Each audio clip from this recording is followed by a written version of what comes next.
My lovely mommies, welcome back to my channel happy preggy mommy.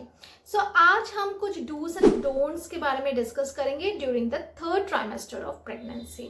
First trimester and second trimester से बहुत ज़्यादा difficult होता है third trimester. Second trimester comparatively बहुत ही preferable time of pregnancy होता है, जहाँ पे आप खाना खा सकते हैं, टाइम पे इंजॉय कर सकते हैं, प्लानिंग कर सकते हैं, ट्रैवल कर सकते हैं। आपके जो हार्मोनल चेंजेस है उसके साथ आप एडिक्टेड हो गए होते हैं, आप रिलेशन में आ सकते हैं एंड ये बहुत ही प्रेफरेबल टाइम है फूड क्रेविंग का। आप अपने पसंद का खाना भी खा सकते हैं।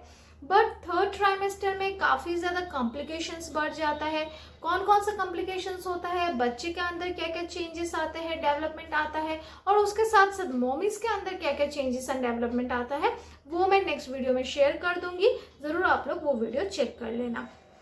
अभी इस वीडियो में हम डिस्कस करेंगे ऐसा कौन सा चीज़ है जो हमको थर्ड ट्राइमेस्टर में नहीं करनी चाहिए। Unlike second trimester, third trimester में एग्जॉशन बहुत ज़्यादा बढ़ जाता है, ब्रीदिंग प्रॉब्लम आ जाता है, ऑक्सीजन की कमी होता है। उसके साथ साथ एक क्यूरियोसिटी भी होता है कि बेबी कब होगा, पेन कब आएगा, किस टाइप का पेन आएगा, कहीं बहुत ज़्यादा दर्द तो नहीं होगा, डिलीवरी के टाइम कौन कौन सी चीज़ ध्यान में रखनी होती है, काफ़ी ज़्यादा क्यूरियोसिटी बढ़ जाता है। क्या चीज़ आपको ध्यान में रखनी होती है, वो चलिए डिस्कस कर लेते हैं। Point number 1 is weight gain. जैसे कि मैंने पहले भी बताई है, पिछले वीडियो में भी मैंने शेयर की थी, फर्स्ट ट्राइमेस्टर में बहुत ही ज़्यादा हार्मोनल चेंजेस के कारण खाया नहीं जाता है अच्छे से, वॉमिटिंग हो जाता है, उल्टी हो जाता है, वेट नहीं बढ़ता है and it is absolutely fine. Second trimester में वेट गेन का प्रोसीड्योर स्टार्ट करना बहुत ज़्यादा इंपॉर्टेंट है एंड एवरी मंथ 1 से 1.5 किलो वेट बढ़ना जरूरी है। ये एकदम से नहीं होता है, पहले 500 ग्राम्स पर वीक स्टार्ट करनी होती है, धीरे धीरे इसको बढ़ाना होता है।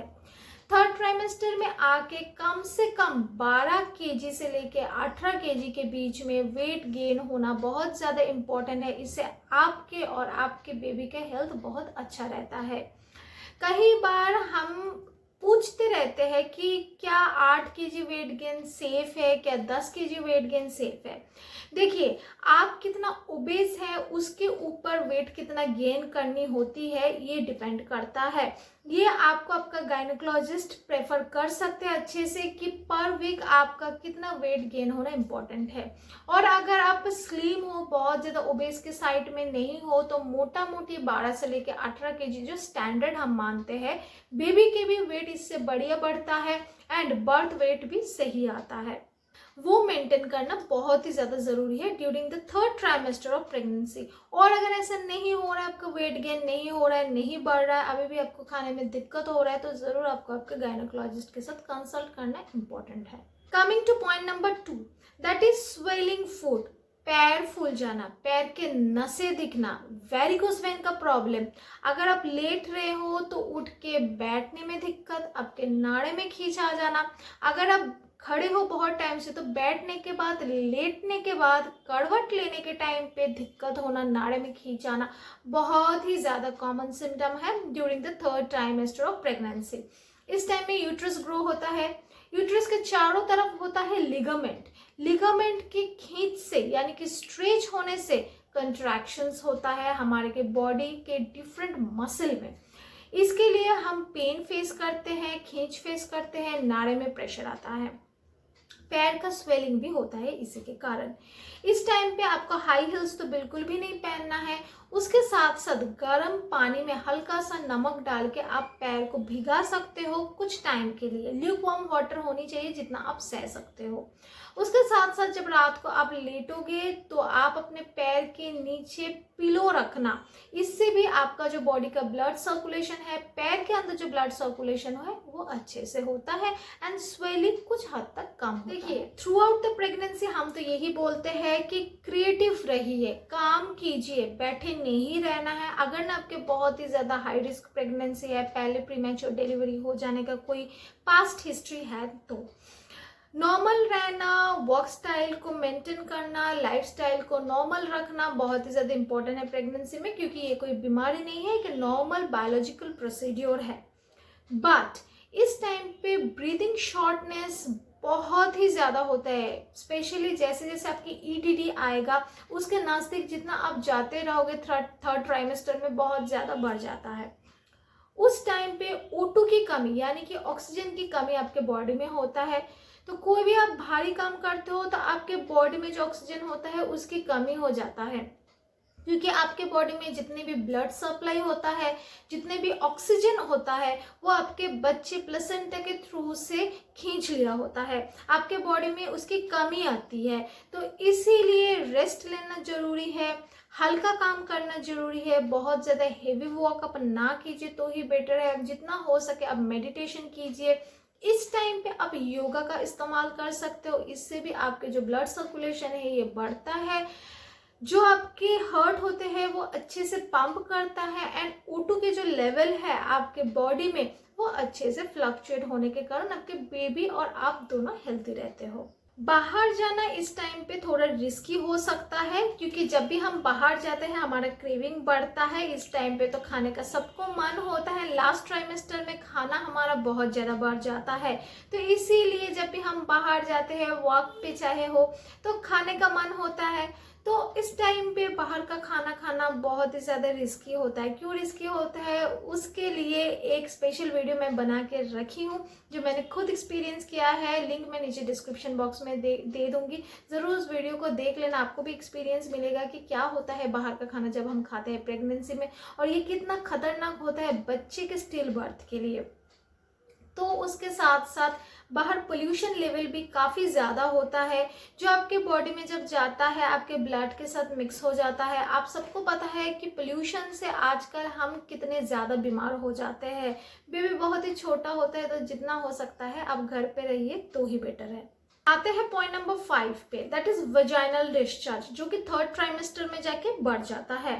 काफ़ी लोग मुझे पूछते हैं कि वजाइना थोड़ा सा वेटी लगता है, क्या ये सही है होना, डिस्चार्ज हो रहा है? तो जी हाँ, ये नॉर्मल है अगर नॉर्मल वाटरी डिस्चार्ज हो रहा है तो, क्योंकि इस टाइम पे वजाइना का एक प्रोसीड्योर होता है सर्विक्स को सॉफ्ट रखने का, जिसके लिए थर्ड ट्राइमेस्टर में काफ़ी ज़्यादा डिस्चार्ज होता है।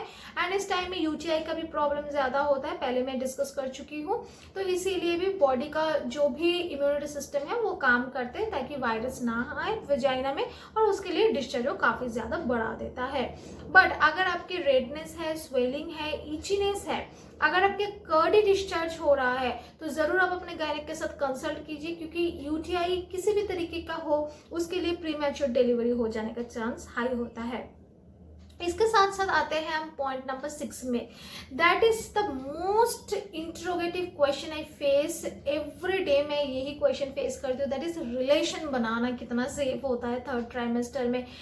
थर्ड ट्राइमेस्टर में रिलेशन बनाना बिल्कुल सेफ है अगर आपके हाई रिस्क प्रेगनेंसी नहीं है। तो बार बार एवरी वीडियो में मैं बोलती हूँ कि अगर आपकी प्रेगनेंसी सेफ है, पिछला कोई भी आपका एक्सपीरियंस नहीं है प्रीमैच्योर डिलीवरी का या तो मिसकैरेज का, तो आप आराम से रिलेशन रख सकते हो। बट रिलेशन रखने से हमारे प्रोस्टेट ग्लैंड जो होता है मेल पार्टनर में, उससे कुछ इस तरीके का हार्मोन रिलीज होता है जो हमारे सर्विक्स को सॉफ्ट करता है, यानी कि बच्चेदानी का जो मुंह होता है उसको सॉफ्ट कर देता है, और उसके लिए नॉर्मल डिलीवरी हो जाने का चांस बहुत ज़्यादा होता है। इसलिए जो लोग नॉर्मल डिलीवरी चाहते हैं वो लोग लास्ट ट्राइमेस्टर में रिलेशन में जाते हैं। बट अगर आपको सी सेक्शन करवानी है तो आप ना करिए तो ही बेटर है। बट थर्ड ट्राइमेस्टर में रिलेशन रखना बिल्कुल सेफ होता है, इससे किसी भी तरीके का नुकसान नहीं होता है अगर ना आपके हाई रिस्क प्रेगनेंसी हो। 7th पॉइंट जो मैं डिस्कस करने वाली हूँ वो मोस्ट इंपॉर्टेंट पॉइंट है, दैट इज ब्रेस्ट केयर।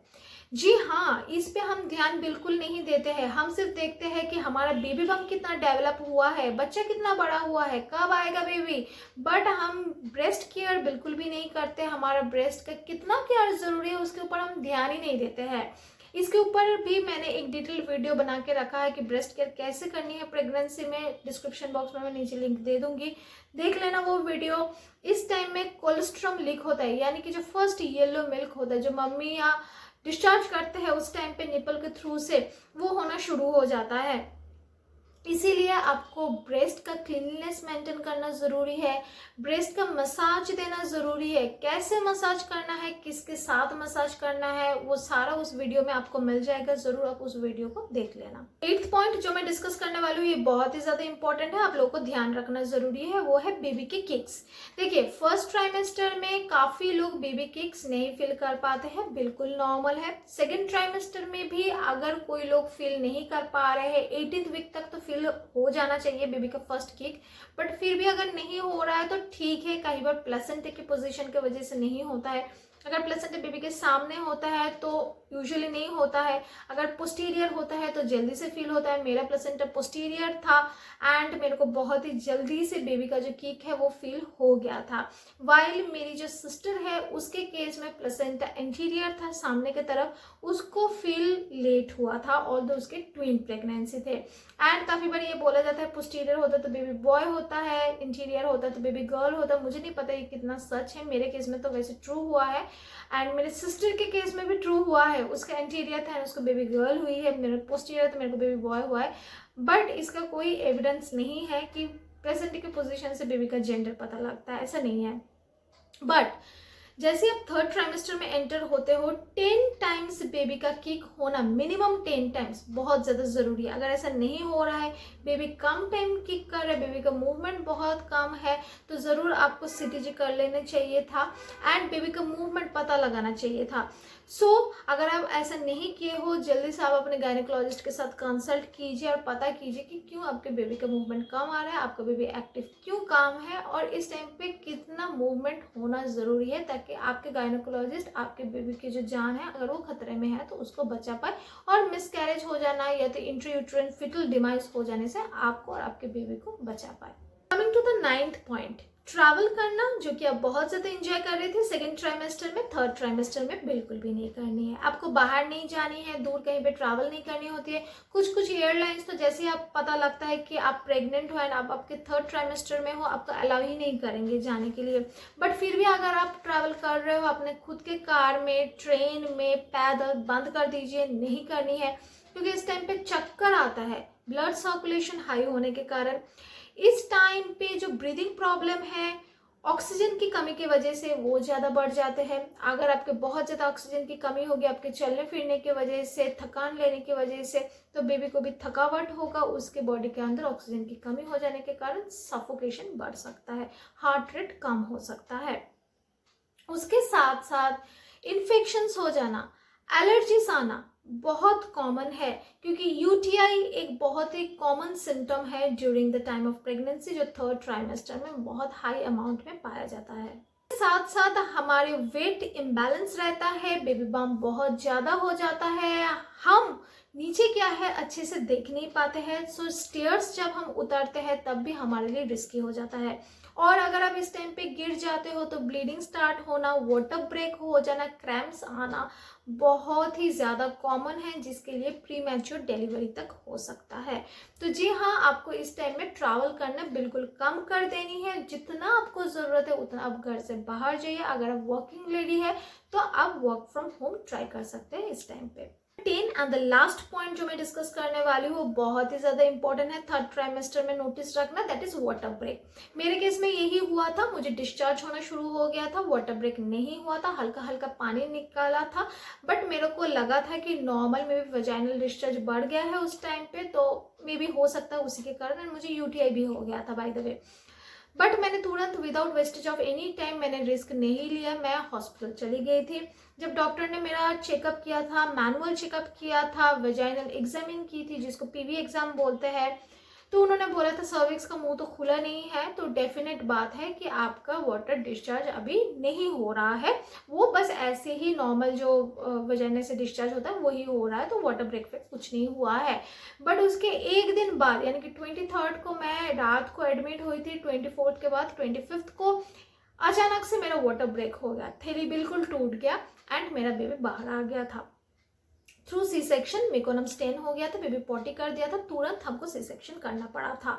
तो इस टाइम पे वाटर ब्रेक हो रहा है कि नहीं, आपको किसी भी तरीके का पानी महसूस हो रहा है कि नहीं, नोटिस रखना है। उसके साथ साथ अगर आपको लेबर पेन आता है तो वो दो तरीके का हो सकता है, एक फॉल्स लेबर पेन होता है, एक ट्रू लेबर पेन होता है। अगर फॉल्स लेबर पेन होता है वो एक नॉर्मल हल्का फुल्का पेन होता है जो कॉन्ट्रैक्शन के कारण होता है, नॉर्मली वो चला जाता है एंड देन ये आता नहीं है एंड आपको पेन नहीं फील होगा, वो नॉर्मली कॉन्ट्रैक्शन टाइप का फील होगा, आपको मेंसेस जैसा फील होगा, बट एक्चुअल में कुछ होगा नहीं। वो मेंसेस जैसा पेन जो होता है वो नॉर्मल पेन के जैसे ही होता है, वो आएगा चला जाएगा, जो कि आपके बॉडी के O2 कमी के लिए भी हो सकती है, यानी कि ऑक्सीजन की कमी के लिए हो सकता है। बट अगर आपको इंटेंस पेन हो रहा है, मेंसेस जैसा पेन हो रहा है एंड धीरे धीरे वो पेन बढ़ रहा है, कंट्रैक्शंस आप फील कर सकते हो और थोड़ा थोड़ा करके ये जो कंट्रैक्शंस है ये फ्रीक्वेंट इंटरवल में आ रहा है, यानी कि अगर आपके आधे घंटे में आ रहा है, अभी आपको 15 मिनट में आ रहा है, धीरे धीरे आपको 10 मिनट में आ रहा है एंड ये पेन बढ़ता जा रहा है, तुरंत आपको हॉस्पिटल विजिट करनी है। एंड उसके साथ साथ अगर any time of pregnancy, not only in third trimester, अगर आप ब्लीडिंग फेस करते हो तो बिल्कुल भी नहीं रुकना है, इससे आपके बेबी खतरे में हो सकता है। तो जी हाँ, यही सारे कुछ पॉइंट्स थे जो आपको आपके थर्ड ट्राइमेस्टर ऑफ प्रेगनेंसी में दिमाग में रखना पड़ता है ताकि आपके और आपके बेबी हेल्दी हो एंड आपकी प्रेगनेंसी सक्सेसफुली लीड हो। चलिए इस वीडियो को इधर एंड करते हैं। जितना हो सके हमारे इस वीडियो को विद #प्रेगनेंसी अवेयरनेस शेयर कर दीजिए आपके फ्रेंड्स एंड फैमिली के बीच में, ताकि हमारा जो प्रेगनेंसी अवेयरनेस है दूर दूर तक पहुंचे, हर एक वीमेन को हम अवेयर कर पाए, एडुकेट कर पाए रिगार्डिंग प्रेगनेंसी। प्रेगनेंसी ऑल्दो एक बायोलॉजिकल प्रोसेस है, बट जो नॉविस होते हैं, जिनको पता नहीं होते, हर एक नॉविस मॉमीज के लिए ये सब टिप्स एंड ट्रिक्स जो मैं शेयर करती हूँ जानना बहुत ही ज़्यादा ज़रूरी है। ये तभी पॉसिबल हो सकता है अगर आप हमारे वीडियो को शेयर करते हो एवरी वुमेन तक।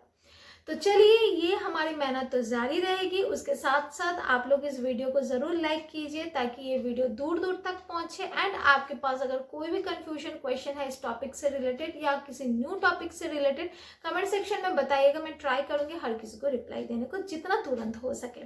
चलिए इस वीडियो को इधर एंड करते हैं। टिल देन सारे अच्छे से रहिएगा, मिलते हैं नेक्स्ट वीडियो पे कुछ नेक्स्ट इंटरेस्टिंग टॉपिक के साथ।